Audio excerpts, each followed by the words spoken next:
नमस्कार दोस्तों। मैं नवीन कुमार अपने चैनल लैंग्वेज ऑफ प्लैनेट्स में आपका स्वागत करता हूं।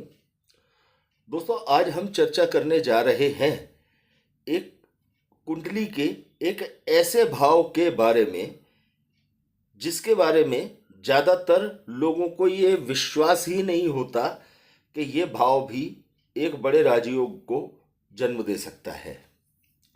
जी हाँ, बात करेंगे आज कुंडली के छठे भाव के बारे में। छठा भाव हमारी कुंडली के चैलेंजेस, हमारे जीवन के चैलेंजेस को दिखाता है, हमारे रोग, शत्रु और कर्जे को दिखाता है। ज़्यादातर लोगों की धारणा ये होती है कि कुंडली का छठा भाव एक अच्छा भाव नहीं है, लेकिन इसके विपरीत यदि हम कुंडली के आठवें भाव की बात करते हैं तो कुंडली के आठवें भाव को भी आयु मृत्यु का भाव कहा जाता है। केवल मृत्यु शो नहीं करता आठवां भाव, आयु को भी शो करता है। इसी तरह से कुंडली का कोई भी भाव ना तो पूरी तरह से अशुभता प्रदान कर सकता है, ना पूरी तरह से शुभता प्रदान कर सकता है। ग्रहों की कुंडली के अंदर बैठने पर स्थितियां ही किसी भाव की शुभता अशुभता को दिखाती हैं।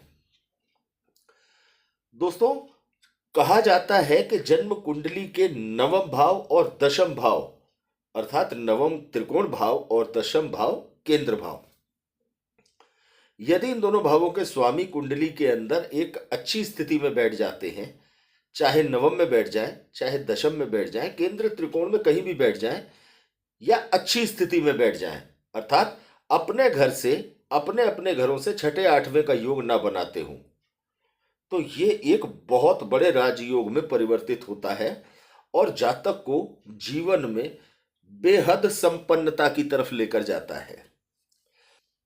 अब मान लीजिए किसी जातक की कुंडली में नवम और दशम का राजयोग नहीं बन पा रहा है, तो क्या यह संभव है कि नवम और दशम का उस जातक को कभी लाभ मिल जाए? मिल सकता है। दोस्तों, बात करेंगे कुंडली के नवम भाव से नवम भाव अर्थात पंचम स्थान की। जन्म कुंडली के अंदर यदि नवम से नवम अर्थात पांचवा भाव और नवम से दशम कुंडली का छठा भाव, यदि इन दोनों भावों के स्वामी कुंडली के अंदर अच्छी स्थिति में बैठ जाते हैं, शर्त यह है कि अपने घरों से पांचवें का और छठे का अपने अपने घरों से छठे और आठवें की स्थिति में न हो। अगर अच्छी स्थिति में बैठ जाते हैं तो ये भी कुंडली के नवम और दशम भाव के राजयोग की तरह ही फलित होता है। ये भी एक अच्छी संपन्नता देने का काम करते हैं। हालांकि इस संपन्नता से पहले जातक को काफी संघर्ष अवश्य करने पड़ते हैं, क्योंकि इस राजयोग में छठा भाव भी शामिल है। यह राजयोग ऐसा राजयोग है जिसमें एक संघर्ष के बाद, चुनौतियों के बाद जातक को किसी चीज की प्राप्ति होती है। कुंडली के जिस भी राजयोग में छठा भाव शामिल होता है उसमें चैलेंजेस को शो अवश्य करता है, संघर्षों को शो अवश्य करता है। इसी तरह से दोस्तों, जैसे कुंडली के पांचवें और छठे भाव के स्वामी दोनों एक साथ बैठ जाते हैं तो ये एक अच्छे राजयोग का निर्माण करते हैं। इसी तरह से यदि कुंडली के दशम भाव से नवम भाव अर्थात कुंडली का छठा भाव और दशम से दशम भाव कुंडली का सातवां भाव, अगर कुंडली के छठे भाव का स्वामी और कुंडली के सातवें भाव के स्वामी भी अपने अपने घरों से यदि छठे आठवें की स्थिति में न बैठे हों और कहीं युति में बैठ जाते हैं, तो ये भी एक बड़े राजयोग का काम करते हैं, एक भौतिक रूप से जातक को बेहद संपन्न बनाने का काम करते हैं। हालांकि इसमें भी जातक को संघर्षों का सामना अवश्य करना पड़ता है, क्योंकि छठे भाव के साथ सातवां भाव भी शामिल हो रहा है, तो जातक के दांपत्य जीवन पर इसका नकारात्मक प्रभाव तो पड़ता है, लेकिन जातक के जीवन में भौतिकता काफी अच्छी मात्रा में देखने को मिलती है।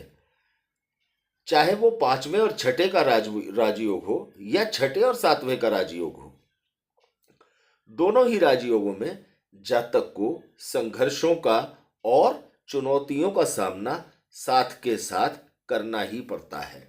लेकिन दोनों भावों का कुंडली के नवम और दशम से, नवदशम होना, नवा दसवां होना, ये एक अच्छे राजयोग की गिनती में गिना जाता है।